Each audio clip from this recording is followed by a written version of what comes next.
right, well, we'll get started. Thank you all for joining. Thank you, Adrian and Julie, for hosting tonight.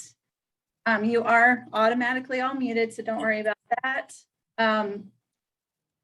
Please let us know if you have any questions along the way. Use the chat box or the Q&A box. And this is a family-friendly program, so please keep your questions on topic as we go. And then that way we don't have to remove anybody. So we are the Nevada Department of Wildlife. We're also joined with Sin City Outdoors. And we have Junior with us, and he has tons of YouTube videos, lots of social media to check out, all beneficial for outdoors. And Julie Gabrielson is our Eastern Region conservation educator, wears many hats, does some fishing, lots of hunter ed, archery ed, wildlife ed, and volunteer coordinating. So thank you guys. All right, so an awesome view of the potential of getting out at sunrise and finding some of these invasive species to bow fish for. And we'll start you with the video here. Right, let's do it. There should be a lot out right now, some big ones too. Yeah, so Lake Mead, if you're familiar with this lake, check this out. That's usually all underwater right there. Super shallow. I haven't seen it this shallow in probably 6 years since I've lived here. The water's super low, which might make it pretty good for the bow fishing. We'll see, but let's get out there. Let's do this.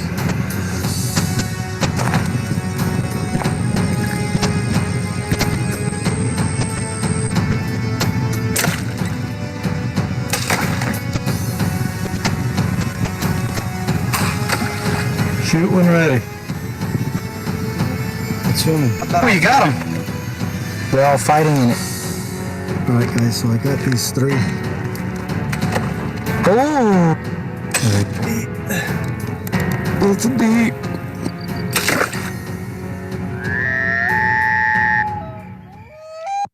All right, so we'll pause that there. Little enticement of what we're gonna go over and talk about. So bow fishing has been around for almost ever. So scientists aren't sure when bows were created, but they have seen some that are at least 15,000 years old.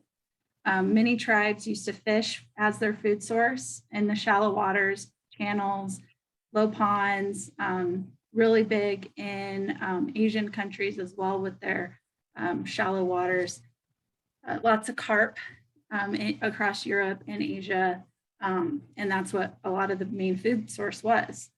Native Americans were actually some of the first to fish in the ocean and to use gigs. And in the 1800s, they would also go bow fishing at night, and they would actually just use a torch. But then in the 1800s, lanterns were invented, and so they switched to that source. So now bow fishing is mainly used for invasive species. We saw that you can definitely do that from shore or from boat. Your boat will definitely need to be able to get into some shallow waters and lots of weedy areas. It's a great social activity. You'll definitely see it in some of the videos too. And it's a new adventure. So it's great for the outdoorsman that's done everything. And you're helping conservation while you're at it. All right, so we'll let Junior go into the bows here, and then we'll see what he uses in the field. Awesome. Am I good to go right now? Am I? Okay. Yes, I muted myself. Okay. So there's a whole variety of equipment that you can use. There's a lot of companies that make bow fishing equipment. I, in particular, I have a few. I got one made by Cajun Bow Fishing. I'll grab it right now. So this bow right here is actually made to bow fish with. So first things off, with every single bow fishing bow, you're gonna need an arrow. So this one right here, you can see, is a 4-pronged arrow, and they make it like this. They make them like this, so that when you shoot, whatever fish you're gonna shoot, whether it's a tilapia, a carp, or anything, it goes through the fish and catches them. It's super easy to do. You poke them through to get them off your arrow. You unscrew, and these barbs come off. So let's see, this one's different. So the barb will come off, then you can take your fish off. So this bow right here, every single bow that's made for bow fishing has a little reel, and it obviously has rope on it. So when you shoot your fish, you can bring them back in with your rope. This one reels in. So it's super simple, really easy. And this one, just simply pull it back with your fingers. It's adjustable from anywhere from like 5 to 50 pounds, 60 pounds. I think that one goes. And like I said, there's multiple products out there on the market they can use. So if you're already into archery, maybe you're an archery hunter or something like that, this bow right here was actually bought a long time ago by me. And it was for deer hunting. So I originally bought this to go deer hunting with. And this kit is called the Ams Bow Fishing Kit. It can screw on to any compound bow out there on the market, and you can actually leave a sight on this one. And what's cool about this one is it literally just screws onto any compound bow, and it's pretty much the exact same thing as that. It's got your little reel here. When you pull this down, you can reel in your rope, your string, whatever you want to call it. And it also comes with an arrow. So each of these come with an arrow. And this one is pretty similar to that last one, but it has 2 prongs on it. So I prefer these ones, to be honest. They're a little bit easier to shoot, a little bit easier to aim with. And these ones, once again, once you hit something and it goes through, you unscrew the head, and these barbs go backwards, so you can take it out of your fish. But there's all kinds of different bows on the market. If you're wanting to get into bow fishing, they make plenty of bows that are actually made for bow fishing. And if you're already into archery, it's something you can get into also. You just get a little kit that attaches to your bow, and you'll be ready to get out. Awesome, thank you. Does anyone have any questions yet? Want to see some part of the bow in particular? And Julie, do you want to add on to anything, or I'll show the equipment again here in a second. Well, and I think Junior hit on the bulk of it. There are just so many different varieties out there, and there's so many different ways that you can go with it. You can go with the traditional longbow or recurve bow, or you can go with a compound bow. It just depends on your taste, flavor, and what you prefer on that. And then the how elaborate you want to go on your reels or your spools is equally as so. And it just depends on what you want to put into it and just how far you want to go with it. It's amazing to see how much everything changes over the years.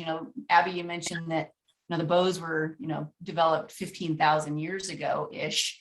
They say that bows were initially adopted by the ancient Egyptians like 3000 BC is when they started using them. And there's even speculation that they go all the way back to the Stone Age, where they were literally using just sinew and wood for them. And you even got pictures of them shooting those really long arrows into the water to bowfish with. So it's evolved in so many different ways, and there's so many different opportunities and choices for us out there.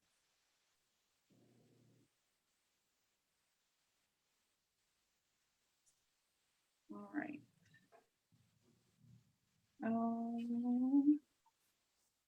Okay. So like Julie was saying, here's all the different options. This one even looks like a fly fishing reel. And yeah, Junior definitely said it with the one about the 50 or 60 pound test. You definitely want a higher poundage. I know we've talked about it before, like you have to know what you're aiming for. So you need to know your species because these are to kill the species. So that's why we do invasive species only. And then, and if you're a really good shot, it's going to be nice and easy to make sure that it is fully killed. And then honestly, we're going to show you at the end, there are some great recipes, especially out here now that we have tons of tilapia. You don't have to buy it in the store. Yeah, those higher poundages on the draw weights are essential for the penetration to make sure that it's a clean harvest. And, they're not they're not suffering, they're not walking, swimming away. I shouldn't say walking away with a wound of some kind out there. So definitely want to go with a little bit higher poundage.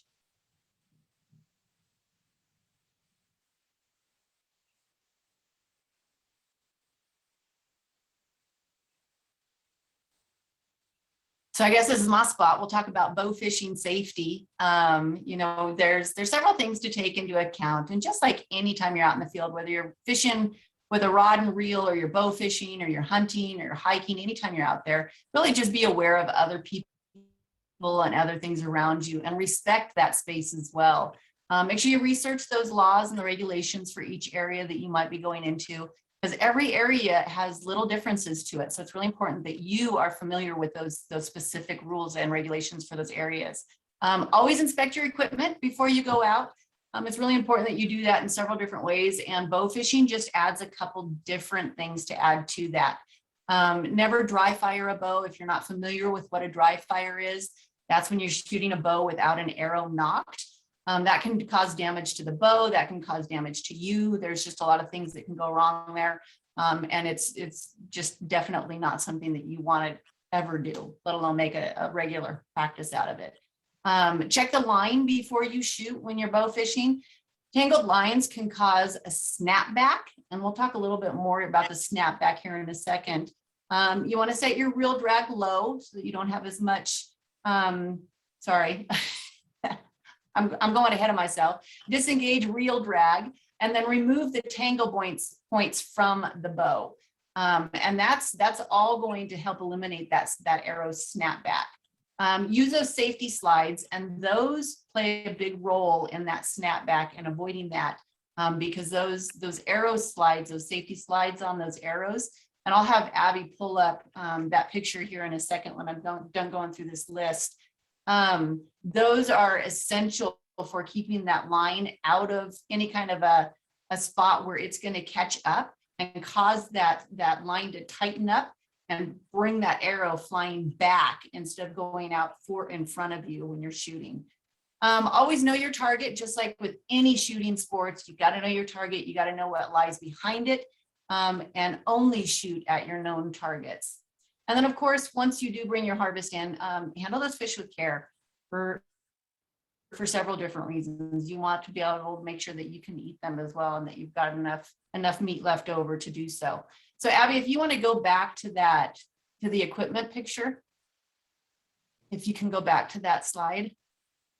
And he's got one on here too.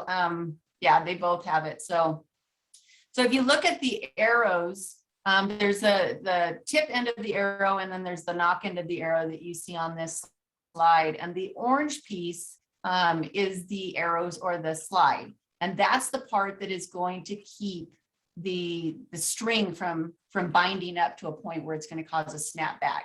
It's very effective with most reels and bow setups. There is some speculation that there are some reel setups that they are not effective with, but I would definitely do your homework and make sure that you're set up with the safest setup that you can get with your equipment. The snapback, it can cause all different kinds of things. I actually watched a video today on a young man that had a snapback. He's been bow fishing for years, and he had a snapback, and it pretty much took out his eye. The knock went all the way back, did a ton of damage to his eyeball, and almost went into his brain because it went with such force on that snapback. So the line should never be tied directly to the back end of your arrow. So that slide, what happens is when it's on the front or on that string, as you draw back, it's designed to where that slide comes to the tip of the arrow or towards the tip of the arrow, so that it keeps that line out in front of you instead of in a spot where it can get tangled up around the grip or around a cam or around a cable guard or anything like that. So those are an important thing to keep on mind when you're buying your equipment. Okay, we can move forward now.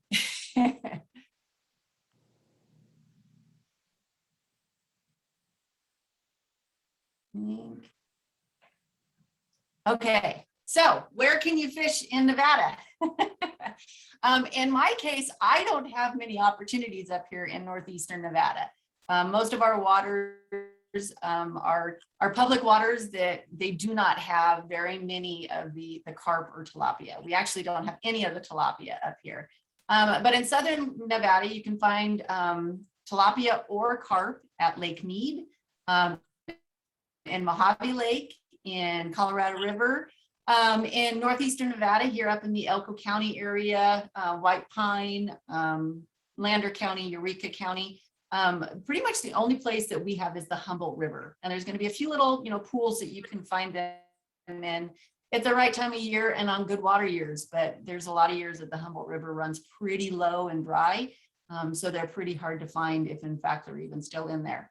And then Northwest Nevada over in the Reno area, Truckee River and Lahontan Lake are some of the areas that you might be able to find some of the carp in. As far as where to find them in those waters, I've got some little hints down there at the bottom. Carp often like the shallower water, and then hunting from the shore or wading into shallower areas is also a pretty effective method. Okay, I think we can go to the next slide. Well, I just wanted to jump into and ask Junior, Okay. what's your favorite spots for the southern region to fish? You don't have to give exact locations, but just general areas. I want your watering holes. Well, most of Lake Mead, as far as the tilapia go, they go really deep for most of the year. And around May-ish time, June, when it starts getting really hot and the water starts getting warm, every single year, those really big tilapia that get 5-6 pounds. We've seen some even bigger than that before. But the biggest we put on scale is a little bit over 6 pounds. They come up really shallow in the really shallow waters where it's warm, and they're actually making these big nests to breed in. So it's by far the best time to bow fish for tilapia is during the hottest times of the summer. Like I said, maybe May. And really anywhere around the lake that you find really shallow water. And if, we have a good water year where the water's a little bit higher, there'll be a little bit of weeds and stuff in the water that they can hide around. Awesome areas to look for tilapia. Now the carp, usually year round, you can find them. Once again, they're in shallow water, mainly during the warmer months, but in the winter, you can still find them out shallow in lakes like Lake Mead, Lake Mojave. And walking on the edge is a really, really effective way to get both the tilapia and the carp. If you have a boat, that's another great way maybe to just get to spots that are a little bit harder to access from the shore. But pretty much anywhere where there's shallow water next to weeds, you'll be finding fish, whether that's carp or tilapia, and they'll usually present a pretty good shot. Awesome, thanks. And we have another video. Oh, go ahead. I was just gonna say, I wish I had more areas up here that I could do it. I think in April we did, Dawn, our other archery educator, recorded a video with a guy that fishes the Truckee River too. So if you're from the Western region and interested in this, he goes after the carp out there. So you can definitely get in there, but it sounds like it's a lot of walking inside the weeds and the bushes, like you were saying.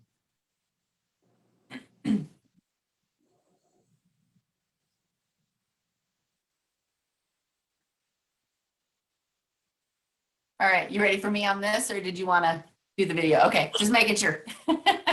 No, All I'll right, do so- the video after the sites. Okay.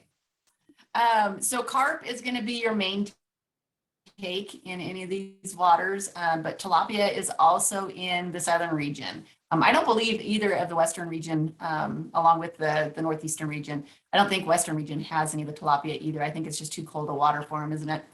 But they're really a great quarry for bow fishing. They're abundant. They're huge. Oh my gosh, they get so big. It's an average one it's very common to catch an average one at 5 pounds or larger.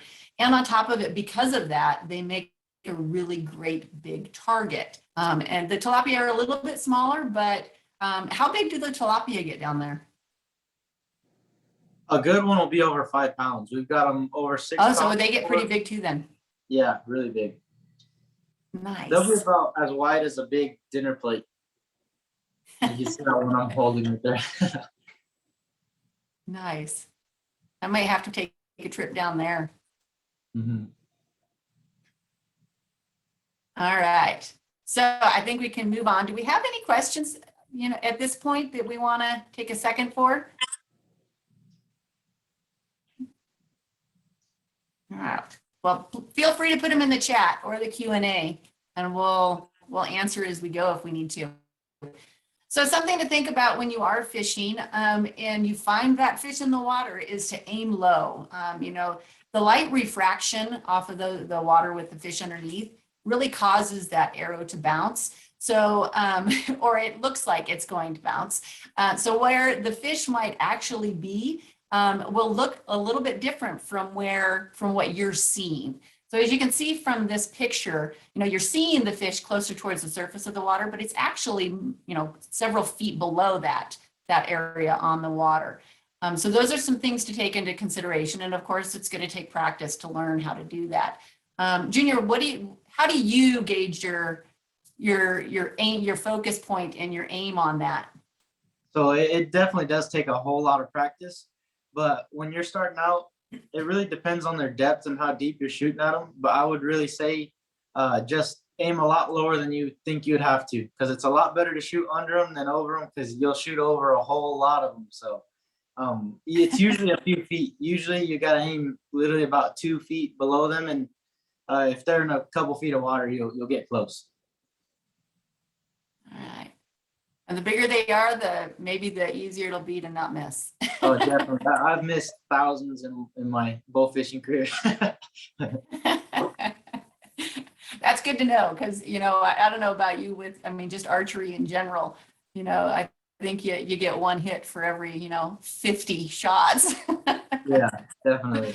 So especially in bow fishing. yeah. All right. Hole right there. He's in there. Shoot.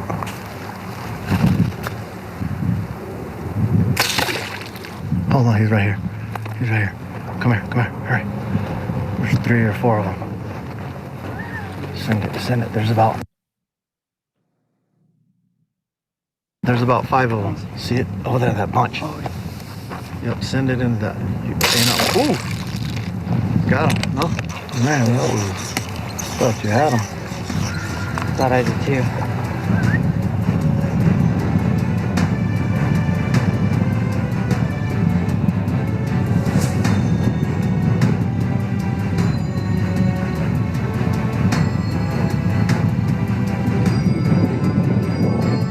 Oh, Adrian just shot one. Wow. Adrian shot, I heard it. I wasn't filming over there. Woo! Don't let him come off. I knew it. I jinxed him.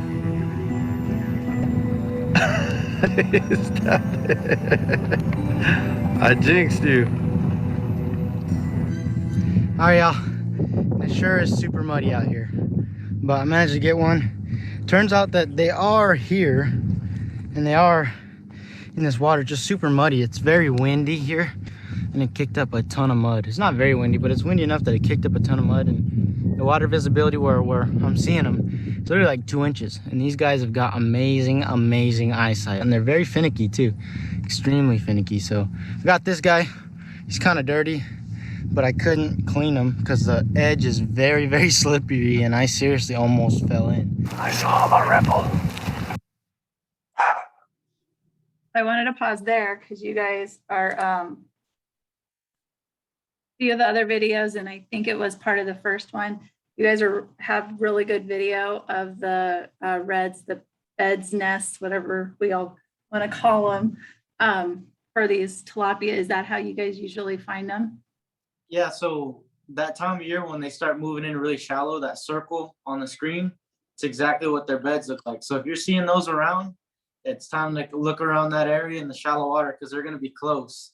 And a lot of those beds, when they're actually in the water, those tilapia put them really shallow. So sometimes they're shallow enough to where their backs will be completely out of the water. And it's actually a pretty cool thing to see. So when they're putting their beds, it'll be anywhere from probably 4 to 5 foot deep all the way to a few inches.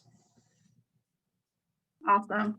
Yeah, and carp, I actually have a webinar on the carp and where they're hiding and everything like that too. So tilapia definitely are addicted, I would say, to their beds, especially if they're going to let the water get that shallow on them. And then the carp definitely aren't, I would say, not too much further down. They like the smooth, rocky bottoms, sniff out their food along the vegetation, just like most fish. Is there something when you are looking for the carp that you look for too? Pretty much just like you explained. I find a lot of the bigger carp out on more like the shallow water next to the deep water on those smooth rock and stuff. And if you just want to find a lot of carp back in like this little picture we're showing right here in those shallow waters, a lot of times you'll find big schools of smaller carp hanging out in those weeds and stuff. So it really just depends on the size you're looking for or the numbers, because there's not as many of the big ones, or they're usually really deep. But if you look back in those shallows, you can never really go wrong as far as the carp go. Awesome. All right. So yeah, here's the names of all the videos. If you guys want links to any of these, let us know. All right. All right. So back to Julie.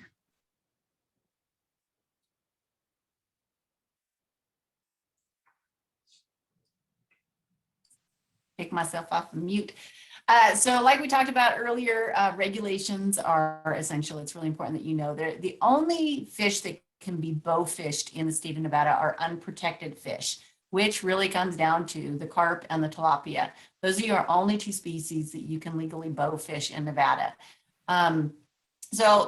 But you know, some of those regulations will change a little bit, not so much on, not at all on what you can fish for with bow fishing, but on where you can fish at certain state parks. There's some, you know, most of them don't have a catch limit, but it is required that you have to take your carp with you. If you catch something, you do have to take it with you. You can't just leave it in a pile on the shore. You can't discard it back into the lake after it has already passed and died. So these are things that you have to take home with you. There are still regs when it comes to that.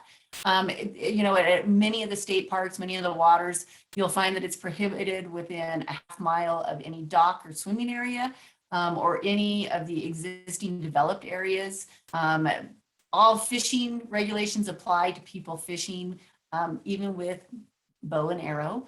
And always check, like I said before, always check the specific regulations for that water, because there might be some waters that bow fishing is not allowed at just because of the development around it or something like that. So really know your regulations when you're going out and exploring this new fun technique for taking home some dinner. And then you can find some of our regs in the fishing regulations. If you want to go to the next slide there, Abby. So our fishing regs do talk about spearfishing and unprotected fish. Spearfishing also covers the bow fishing regulations. You can find that on pages 8 and 9 in our wild and our fishing regs. And these are pretty small right here. And I would probably make a real fool of myself if I tried to read them on my screen right now. So I'm going to leave it to you guys to go back to your regs to do that.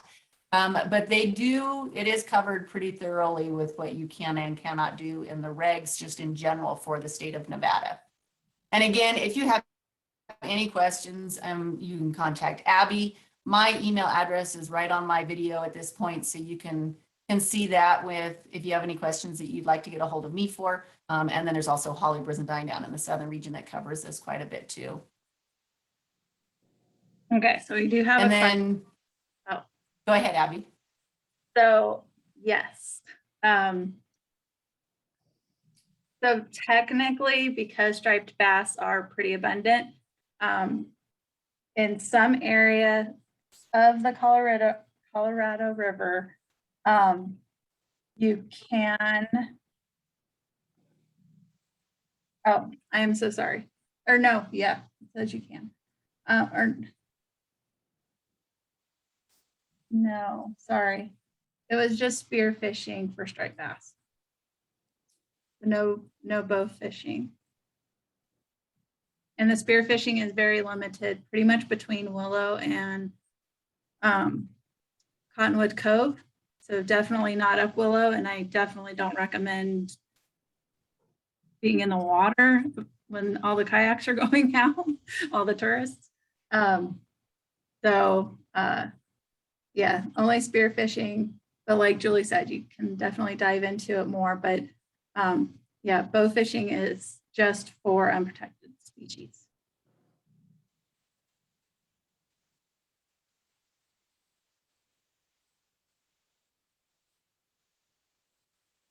All right, I think that was the end of my little tidbit.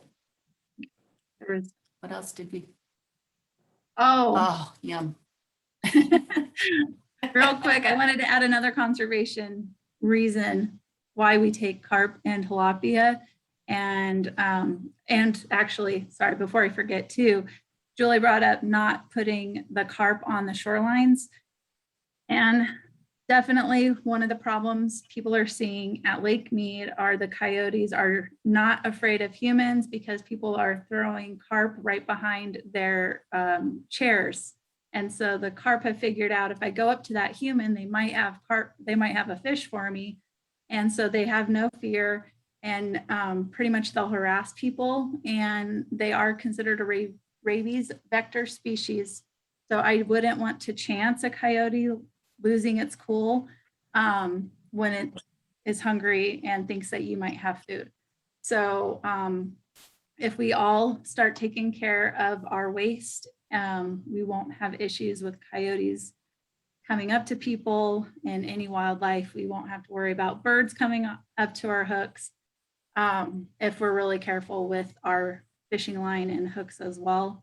I know some are just stubborn, but the more careful we are with it, the better it is for all of us. So I started this right when you started preparing your counter display. So again, tilapia goes for at least $20 a plate. The city of, the Southern Nevada Water Authority has their water surveys online, and pretty much Government Wash now meets a lot of some really great fishing areas, and the water is tested very well. And honestly, because of the water going down, all that water is actually getting treated with the natural filtration system, which is the land. And water studies all the time in that area. The water's tested in and out. And honestly, it's probably some of the cleanest water in the country, if not the world. You can definitely compare it, look it up. Our facilities are actually award-winning. So I would say this tilapia may even be better than some of those $20 or $30 plates in the restaurant. And I've seen some of their videos and recipes. So without further ado, I'll leave.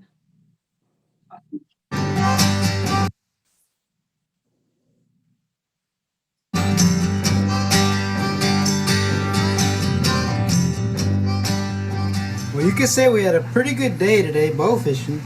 5 massive tilapia. Look at the size of my hand to that fish. Huge fish, big fish. All right, guys, we're back now. If you guys watch our last video, you'll see that was the only tilapia we got on film because Senior was following around Juju, and it's one of his first time bow fishing, and it's actually very difficult. Bow fishing is extremely difficult.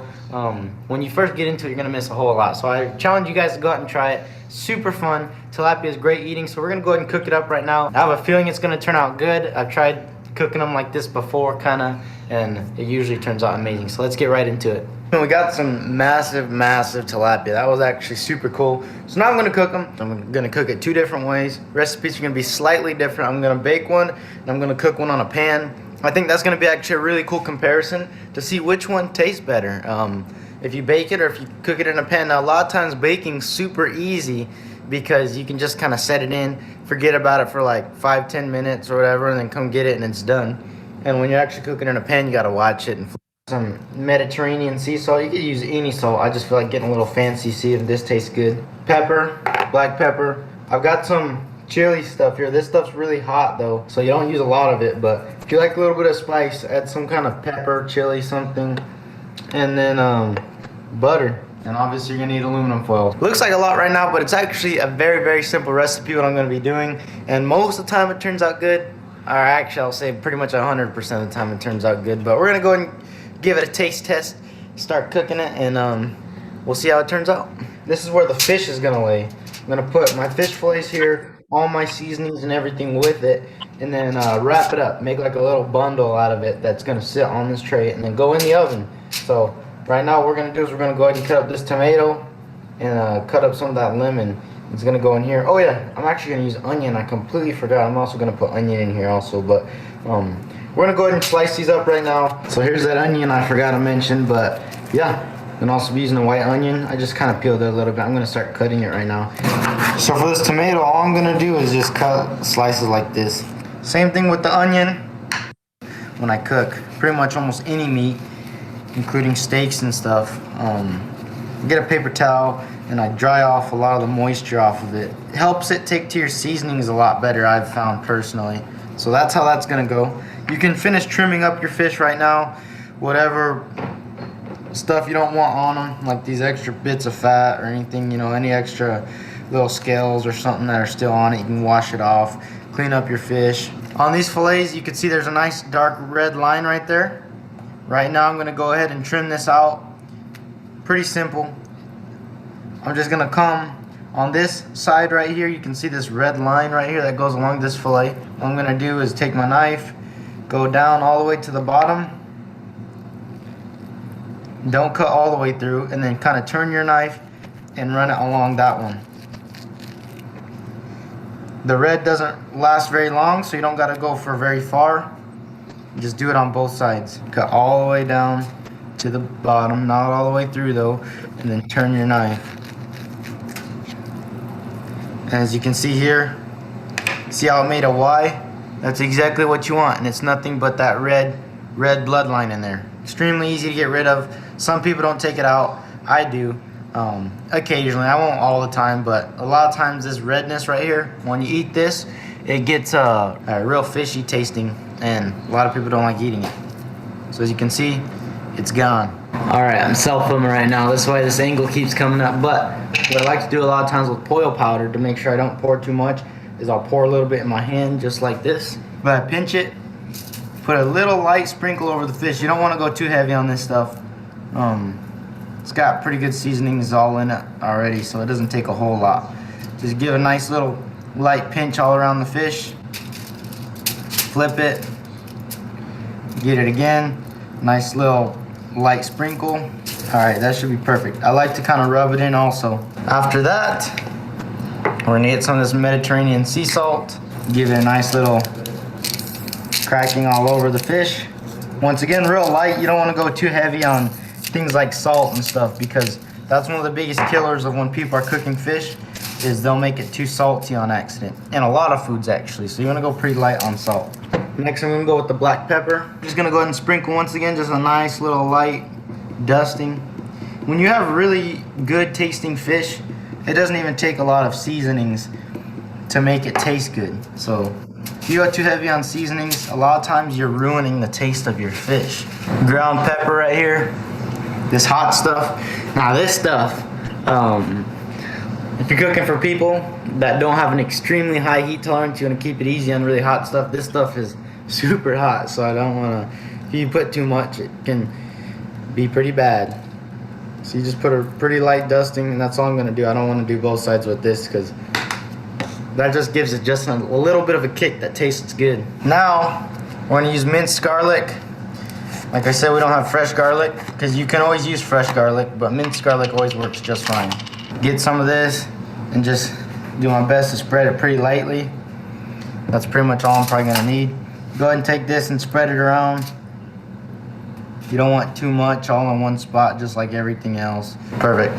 So now for this occasion, we're gonna go ahead and use butter. Now, if you don't want to use butter, you can always use like olive oil or something like that, some sort of oil that'll replace the butter, but we're gonna go ahead and use butter today. It tastes pretty good when you do cook it with butter. So I just get nice little pinches and I put it all around.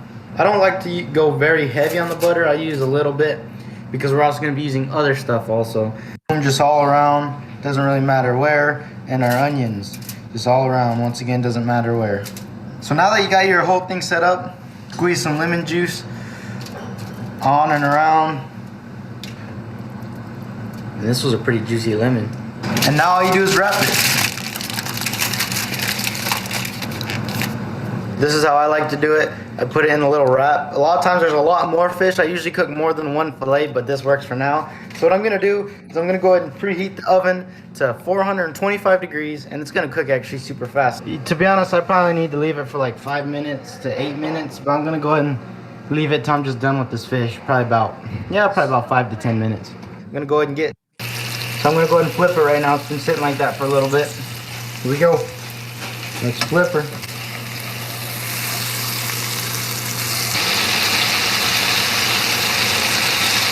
There we go. There's our fillet. Done. All right, so I finally got a cameraman. Juju's behind the camera. It was kind of hard to do all this film by myself, but it's been in here for a little while. I forgot to keep track of time, but I'd guess probably about 7 to 8 minutes. And we're gonna go ahead and pull it out now. It's more than done, I guarantee it. We're gonna pull it out and let it cool off for a minute. Unwrap it, make sure it's not hot. Boom. That right there smells absolutely amazing. Normally I'll leave it in these juices here because all these juices between all the stuff you put in with this fish is great to eat it with. But for this occasion, we're gonna go ahead and set them side by side. Juju's over here crying because he don't like tomatoes or onions. And we're gonna collect these juices. Oh yeah. We're gonna pour it over this fish. You filming this? Wait, are you following my hands or what? I'm filming. Can you see where it's pouring on the fish? That's the baked one.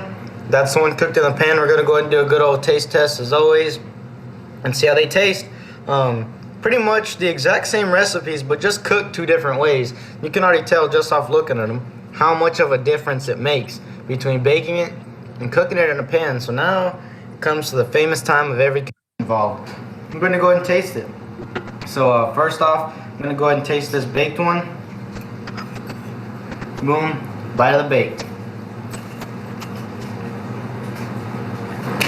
It's just so good. That's actually extremely good. To be honest, if you bake fish, a lot of times if you use recipes like this, it's hard to go wrong. Very, very hard to go wrong with it. So now here's the pan cooked one. We're gonna give this the good old taste test. Some pan cooked. Oh geez, that one's really good too. I was hoping that I can get a clear winner, but this baked one, you can taste a lot of the ingredients more. You can taste more of the lemons, the tomatoes, and everything in it. And it gives it like a really good taste to it. And it's a lot softer and stuff. And then this one cooked in the pan gives it a little more of like a, I'm trying to find a word. I don't know, it just gives it more of like a grilled taste in a weird way. It tastes more like it was, you can pretty much taste that it's been charred right here, as you can see how it's all darkened and stuff. So it tastes really good. So pause it there. You can definitely look it up on the YouTube under Bow Fishing Tilapia, World's Biggest Fish on the Sin City channel, and check out this one and lots of other videos. I really only showed a few clips for tonight. We wanted to make sure everybody had a bunch of information, but awesome. I have to add one of my alternates for butter is avocado oil. Avocado oil. Yeah. I'll have to try it. Yeah, I highly recommend it. My son actually likes it with when we do the sausage and peppers. And he actually said, made a comment that it tasted kind of like had added butter, but I didn't have butter on me. One of the bonuses though. All right. So any other questions, any other comments? I wish this was scratch and taste, you know? So scratch and sniff. Give me some taste of that. I'm hungry now. Right. But yeah, tilapia, what would you compare it, like compared to striper? It is a white fish like that. How would you compare it? tilapia is just a fish that really nobody dislikes. They've both got kind of their unique tastes to them, and tilapia is a little bit more meaty, I'd say. But I think it's really good. And if you're big into buying tilapia from the store, these lake meat tilapia that are in lake meat in particular that I go shoot that are 5-6 pounds of that nice clean water. I mean, it's the best tilapia you'll ever have in your life. Those ones you buy from the store, they're usually really small fillets. And these ones, you're literally getting pretty much steaks out of the really big ones. And I mean, they're pretty good. Awesome. Agreed. Might have a question here in a second, but feel free. Holly is our archery coordinator and bow fishing. Since you're using a bow and arrow, falls under archery, technically. So definitely message Holly or Julie. You can check out the Sin City videos, YouTube, all the social media. Which other social medias have you guys been doing the most on? Instagram and Facebook, and TikTok a little bit too. So Yes, definitely. I've seen a few of those. Awesome. Yes, TikTok is what you make it. I know it got a bad rap in the beginning, but it has definitely gotten a lot further. I actually made an endangered species video the other day. good. Razorback duckers are making it onto the TikTok as well. Thank you all for coming. If you have any questions, feel free to email us. I can forward your messages to the Sin City guys if we missed anything. But thank you for hosting and sharing your information tonight, Junior. Thank you for inviting me. Anytime, honestly, I've been dying since we met a couple years ago to have you guys out. Do you guys do Discord? I'm not sure what that is. What? Oh my gosh. My son can help you get that going. He's got me on Discord too. Okay. Yeah, it's like a chat feature. It's kind of like, I would compare it kind of to, oh, the guys want some duck hunting videos. There'll be some duck hunting videos this year for sure. Awesome. Definitely. Something I've been wanting to get into a lot. Oh, why didn't you have Juju out at a junior duck hunt? What is that? What's up? The junior duck hunt was last weekend. Oh yeah. We've been busy a lot. We're fishing a big Bass Pro Shops tournament, and then we've had some hunts lately. So Julian actually just got his mule deer tag punched, and Oh, that's right. Bighorn U tag. So whenever we're Right. free, we're definitely gonna get out. Maybe when we get a little bit colder weather that comes in. Awesome. All right, Guns and Hooks Outdoors says hi. Yeah, Discord's kind of like, I'm trying to think of the other platform that does the videos too. It's a chat, so you create a channel and people can share pics, videos. I'm getting there with Discord myself, so hopefully we'll get there. I'll look it up. I'll look it up for sure. All right. All right, well, thank you all. We have a survey at the end, so feel free to leave your comments or questions there. We are sent them from our staffs that go through everything. So they forward them to us. Let us know what else you want to see. We'll be doing fish camp next year. Might break it up into like a few sessions, not all crammed into 1 week. That might be bad for some people. There's some people missing because of duck hunting. And yeah, we'll do some podcasts soon too. And thank you for supporting Nevada Department of Wildlife Conservation Education and Sin City Outdoors. And everyone have a very good night. Real quick, Abby, you've got a question real quick. Oh yeah, I just saw that. Do Yeah. we have any chucker hunting videos? Do you guys? I don't have any out right now. I've got some on like ranches, but as far as wild ones go, not yet. That is another thing along with upland game hunting that I'm for sure wanting to get into this year. There's just so many different things to hunt and all that. It's hard to hit them all. So I'm continuing to go after new animals here and there, and Chucker's definitely on the list.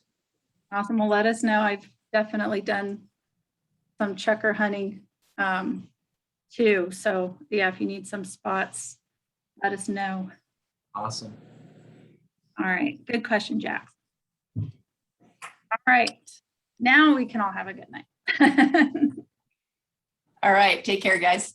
Awesome. Good night.